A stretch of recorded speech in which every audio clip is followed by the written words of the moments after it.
Hi guys, I'm Sierra. Hi, I'm Samantha. Most people call me Super Sam. I am from Virginia.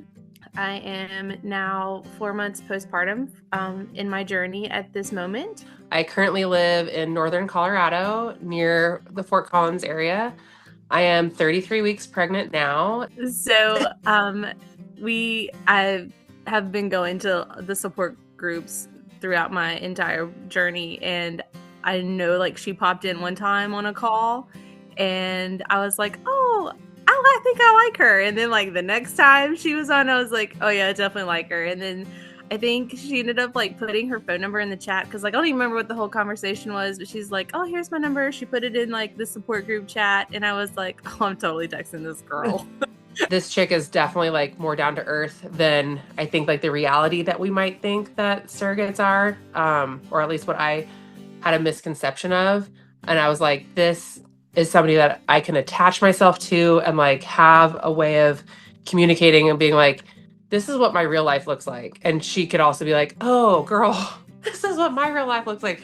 So it's just like a bond of like, we had similar interests. And once we followed each other on Instagram, then we just meme each other 40 things a day. I never expected a friendship like this. And I feel like, Sam, you like pinpointed all of that to a T, and I love you for that. I feel like I wasn't really expecting like a friendship outside of my intended parents through surrogacy, and just, you know, being able to connect with someone who just is awesome and brings so much light into, I don't want to say like a hard situation, but it's surrogacy really isn't easy. It's a hard thing, and being able to, have someone outside of that, and outside of my home, that that gets it, right? Because my husband doesn't get it.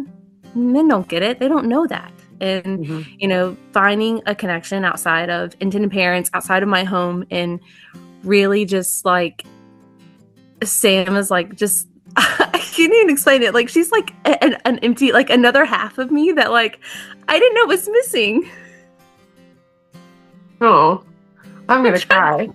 cry. Sorry. But Um, you really, really helped me get through a lot of times in my journey that I didn't think that I really felt strong to, to keep doing what I was doing, and really having you to lean on and to have like such a support in you in all of our funny conversations throughout all of our chats. We text, we Instagram, we Facebook. I get so confused about what conversation we're even having half the time because I'm like, oh yeah, I forgot to respond to this. But you really like, I really like am so thankful that I was able to find you.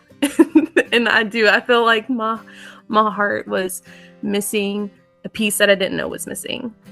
I feel like as a whole, like when women, like moms in general, like we all have the bond of like we're moms and it takes a village to raise your children. Like you're pregnant with somebody else's child and nobody else understands that unless you're a surrogate. It's like a very small percentage of every birth is a surrogate. And that just means that we're already a tight community. There's not many of us out there. Um, Other moms can't relate to that because their kids are in the back of the car. Their kids are at school. Where like you just birthed a baby and you might never know where that baby is. Your husband is not connected to this baby. He can be like, oh, sorry, babe. But it's also like, my body's going through a lot. And you get the financial side, but you don't get necessarily like the lovey-dovey connection side. So you have to make up for that lovey-dovey connection side of the baby not being in your 24-hour day life with these wonderful women that you meet in support groups. Because I found friendships that I wasn't expecting to find, and knowing that I had a safe place that I could really go and be my unfiltered self. Surrogacy gave me like almost like a newfound way to connect with people. Like surrogacy gave me another way to express myself. I wanted to give a family hope in 25, and I did. And surrogacy gave me a different way to communicate, and communicating through music and scripture and tears, a lot of tears. There were days that I probably wouldn't have like felt like I could really do it without you. Aww. And I have many concerts, and we send each other videos. Okay. Oh my gosh. Sierra just like puts her phone on and like starts singing, and it is great. She's like, it's the best. And sends it to me. And so then I'll do the same song with my kids in the back of the car. I'm like, hey, let's sing. And they're like, is this a video? Are we sending it to Sierra? I'm like, yes, sing it, because I know you can.